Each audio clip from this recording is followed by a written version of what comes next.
Hi friends, welcome to Beena's secret flavours.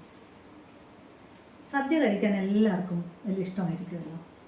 നമ്മുടെ ഈ സദ്യയിൽ ഏറ്റവും ആദ്യം ഇലയിൽ വിളമ്പുന്നത് എന്തായിരിക്കും? തൊടുകറികളാണ്. അതിൽ തന്നെ ഏറ്റവും അറ്റത്തായി വിളമ്പുന്നത് ഇഞ്ചി, നാരങ്ങ, മാങ്ങ എന്നിങ്ങനെ അച്ചാറുകളാണ്. അപ്പോൾ നമ്മുടെ ഓണം സദ്യ സീരീസിൽ ഇന്ന് നമ്മൾ ചെയ്യാൻ പോകുന്നത് ഒരു നല്ല മാങ്ങ അച്ചാറിൻ്റെ റെസിപ്പിയാണ്. ഇത് 5 മിനിറ്റിൽ തന്നെ തയ്യാറാക്കാവുന്നതേ ഉള്ളൂ. അപ്പോൾ നമ്മുടെ സീരീസിലെ ഒന്നുപോലും വിട്ടുപോകാതെ കാണുന്നതിന് നിങ്ങൾ Beena's secret flavours channel subscribe ചെയ്ത് അടുത്തുള്ള ബെല്ലൈക്കണും കൂടെ ഒന്ന് അമർത്തിയേക്കണേ. അതുപോലെ നിങ്ങളുടെ ഫീഡ്ബാക്കുകൾ കമൻറ്റ്, ലൈക്ക്, ഷെയറായി തരുമെന്ന് പ്രതീക്ഷിക്കുന്നു. അപ്പോൾ നമുക്ക് ഈ എളുപ്പത്തിലുള്ള മാങ്ങ അച്ചാർ എങ്ങനെയാണ് ഉണ്ടാക്കുന്നതെന്ന് നോക്കാം. നമ്മൾ ഇന്നിവിടെ തയ്യാറാക്കുന്നത് നല്ല രുചികരമായ ഒരു മാങ്ങ അച്ചാറാണ്. അതിനുവേണ്ടി ഞാനിവിടെ 1 കിലോ മാങ്ങയാണ് എടുത്തിട്ടുള്ളത്. നന്നായി കഴുകി അല്പം പോലും വെള്ളത്തിൻ്റെ അംശമില്ലാതെ തുടച്ചെടുത്തിരിക്കുകയാണ്.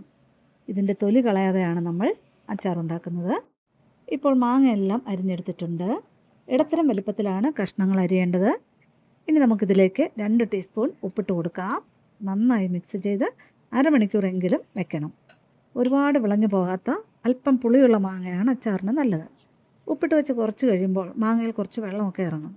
അത് അച്ചാറിന് വേണ്ടി ഉപയോഗിക്കാവുന്നതാണ്. ഇപ്പോൾ ഞാനിത് നന്നായി മിക്സ് ചെയ്തിട്ടുണ്ട്. ഇനി ഇത് കുറച്ച് നേരം അടച്ചു വെക്കാൻ പോവുകയാണ്. ഇപ്പോൾ ഇതാ ഏകദേശം 1 മണിക്കൂറോളം ആയിട്ടുണ്ട്. ഇനി നമുക്ക് അച്ചാർ ഇടുന്നത് എങ്ങനെയെന്ന് നോക്കാം. നമ്മുടെ മാങ്ങയിൽ ഉപ്പൊക്കെ പിടിച്ച് വെള്ളം കുറച്ച് ഊറിയിട്ടുണ്ട്. കുറച്ച് ഇഞ്ചി കൊത്തി അരിഞ്ഞതും വെളുത്തുള്ളിയും കറിവേപ്പിലയും എടുത്തിട്ടുണ്ട്. മസാലയ്ക്ക് വേണ്ടി 4 ടീസ്പൂൺ എരിവുള്ള മുളകും 3 ടീസ്പൂൺ കാശ്മീരി മുളക് പൊടിയും എടുത്തിട്ടുണ്ട്. പോരെങ്കിൽ പിന്നീട് കുറച്ചുകൂടി ചേർത്ത് കൊടുക്കാവുന്നതാണ്. ഇതോടൊപ്പം 2-3 സ്പൂൺ ചില്ലി ഫ്ലേക്സും ചേർക്കുന്നുണ്ട്. ചില്ലി ഫ്ലേക്സിന് എരിവ് അധികമൊന്നും ഉണ്ടാകത്തില്ല. ഇനി ഒരു കടായി അടുപ്പിൽ വെച്ച് കൊടുക്കാം. ഫ്ലെയിം ലോയിൽ തന്നെ വയ്ക്കാൻ ശ്രദ്ധിക്കണം. ഞാനൊരു 3 ടേബിൾ സ്പൂൺ നല്ലെണ്ണ ഒഴിച്ചു കൊടുക്കുന്നുണ്ട്. എണ്ണ ചൂടാകുമ്പോൾ 1 ടീസ്പൂൺ ഇഞ്ചിയും ഒരു 8 അല്ലി വെളുത്തുള്ളി അരിഞ്ഞതും ചേർത്ത് കൊടുക്കുന്നുണ്ട്. അല്പം കറിവേപ്പിലയും കൂടി ചേർത്ത് കൊടുക്കാം. ഇതൊന്ന് ചെറുതായി മൂത്താൽ മതി. ബ്രൗൺ ഒന്നും ആവേണ്ട ആവശ്യമില്ല. ഈ വെളുത്തുള്ളി അരിയാതെ നമുക്ക് മുഴുവനായിട്ടും ചേർക്കാവുന്നതാണ്. അതിൻ്റെ അളവ് നിങ്ങളുടെ ഇഷ്ടം പോലെ 8 10 അല്ലി എത്രയാണെന്ന് വെച്ചാൽ ചേർക്കാം. കൂട്ടുകയോ കുറയ്ക്കുകയോ ഒക്കെ ചെയ്യുന്നത് അവരവരുടെ ഇഷ്ടം. ഇപ്പം നമ്മുടെ വെളുത്തുള്ളി പകുതിയോളം മൂത്തിട്ടുണ്ട്. നമുക്ക് മസാലകൾ ചേർത്ത് കൊടുക്കാം. ഞാനിവിടെ സ്റ്റൗ ഓഫ് ചെയ്തിട്ടാണ് മസാല ചേർത്തിട്ടുള്ളത്. അല്ലെങ്കിൽ മസാല കരിഞ്ഞു പോകാൻ സാധ്യതയുണ്ട്. നന്നായി ഇളക്കി കൊടുക്കാം. ഒപ്പം തന്നെ 1 ടീസ്പൂൺ ഉലുവാപ്പൊടിയും 2 ടീസ്പൂണോളം കായപ്പൊടിയും ചേർത്ത് കൊടുക്കുന്നുണ്ട്. കായം അച്ചാറിന് എപ്പോഴും കുറച്ച് കൂടുതലിട്ടാലും നല്ലതാണ്. അതിൻ്റെ ഫ്ലേവർ അച്ചാറിന് വളരെ നല്ലതാണ്. ഇനി ഇത് നന്നായി ഇളക്കി കൊടുക്കാം. സ്റ്റൗ ഓഫ് ചെയ്തതുകൊണ്ട് തന്നെ മസാല നല്ല രീതിയിൽ കിട്ടിയിട്ടുണ്ട്. ഒട്ടും കരിഞ്ഞു പോയിട്ടില്ല. എണ്ണ കുറവായതിനാൽ ഞാനൊരു 3 ടേബിൾ സ്പൂൺ എണ്ണ കൂടി ചേർത്തിട്ടുണ്ട്. ഇനി സ്റ്റൗ കത്തിച്ച് ലോ ഫ്ലെയിമിൽ തന്നെ വെച്ച് വീണ്ടും നന്നായി ഇളക്കി കൊടുക്കാം. മസാല നന്നായി മൂത്തതിൻ്റെ ഒരു മണമൊക്കെ വന്നു തുടങ്ങിയിട്ടുണ്ട്. ഈ കായവും ഇഞ്ചിയും വെളുത്തുള്ളിയും ഒക്കെ മസാല ചേരുമ്പോൾ തന്നെ നല്ലൊരു ഫ്ലേവർ ആയിരിക്കും വരുന്നത്. അച്ചാറിന് എപ്പോഴും നല്ലെണ്ണ തന്നെ ഉപയോഗിക്കുന്നതാണ് നല്ലത്. ഈ നോർത്ത് ഇന്ത്യൻസൊക്കെ കടുകെണ്ണയാണ് ഉപയോഗിക്കാറ്. നമുക്കതിൻ്റെ സ്മെൽ അത്ര ഇഷ്ടമാകത്തില്ല. നല്ലെണ്ണ ഭക്ഷണം പാകം ചെയ്യാനും വളരെ നല്ലതാണ്. ഇപ്പോൾ ഇതാ നമ്മുടെ മസാല മൂത്തിട്ടുണ്ട്. ഇതിലേക്ക് നമുക്ക് അരിഞ്ഞു വെച്ച മാങ്ങ ചേർത്ത് കൊടുക്കാം. മാങ്ങയിലൂറിയ വെള്ളത്തോടൊപ്പം തന്നെയാണ് ഞാനിത് ചേർത്ത് കൊടുത്തിട്ടുള്ളത്. ആകെ വളരെ കുറച്ച് വെള്ളം മാത്രമേ ഇറങ്ങിയിട്ടുള്ളൂ. ഇനി നന്നായി മിക്സ് ചെയ്ത് കൊടുക്കാം. എരിവ് കൂടുതൽ വേണമെന്നുള്ളവർക്ക് ഈ സമയത്ത് 2-3 ടീസ്പൂൺ മുളക് പൊടി കൂടി ചേർത്ത് കൊടുക്കാവുന്നതാണ്. ഞാനിതിലേക്ക് 1 ടേബിൾ സ്പൂൺ വിനാഗിരി ചേർത്ത് കൊടുക്കുന്നുണ്ട്. ഇനി നന്നായി മിക്സ് ചെയ്ത് കൊടുക്കാം. നമ്മൾ ആദ്യം മാങ്ങയിൽ ഇട്ട് കൊടുത്തത് കൂടാതെ ഇതുവരെയും ഉപ്പ് ചേർത്തിട്ടുണ്ടായിരുന്നില്ല. ഇപ്പോൾ ഞാൻ 2 ടീസ്പൂൺ ഉപ്പ് ചേർത്തിട്ടുണ്ട്.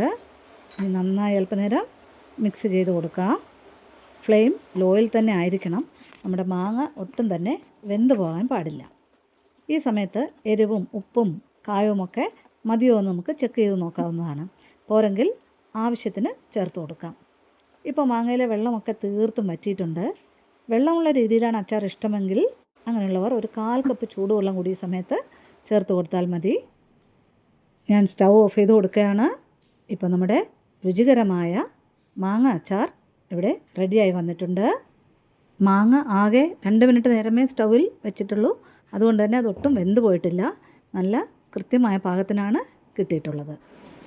ഈ മാങ്ങ അച്ചാർ സദ്യയ്ക്കും ചോറിനും പൊറാട്ടയ്ക്കും ഒക്കെ കൂടെ കഴിക്കാൻ പറ്റിയ ഒരു വിഭവമാണ്. ഉണ്ടാക്കാനാണെങ്കിലോ ആകെ 5 മിനിറ്റ് മാത്രമേ എടുത്തിട്ടുമുള്ളൂ. ഇതൊരു 4-5 ദിവസം നമ്മളൊന്ന് അടച്ച് സൂക്ഷിക്കുമ്പോൾ ഇതിൽ നല്ല ഉപ്പൊക്കെ പിടിച്ച് മാങ്ങ വളരെ സോഫ്റ്റായി കുറേ കൂടി രുചികരമായി മാറും. ഇതിപ്പോഴും ഇൻസ്റ്റൻ്റായി കഴിക്കാനുള്ള പാകത്തിന് തന്നെയാണ് ഉള്ളത്. ഇതിൽ എണ്ണയുടെ അംശം വളരെ കുറവേ ഉള്ളൂ. നമ്മളൊരു കുപ്പിയിലോ ഭരണിയിലോ ഒക്കെ ആക്കിയ ശേഷം കുറച്ച് നല്ലെണ്ണ ചൂടാക്കി ഇതിൻ്റെ മുകളിൽ ഒഴിച്ച് വെച്ചാൽ വളരെ നാൾ കേടുകൂടാതെ ഇരിക്കും.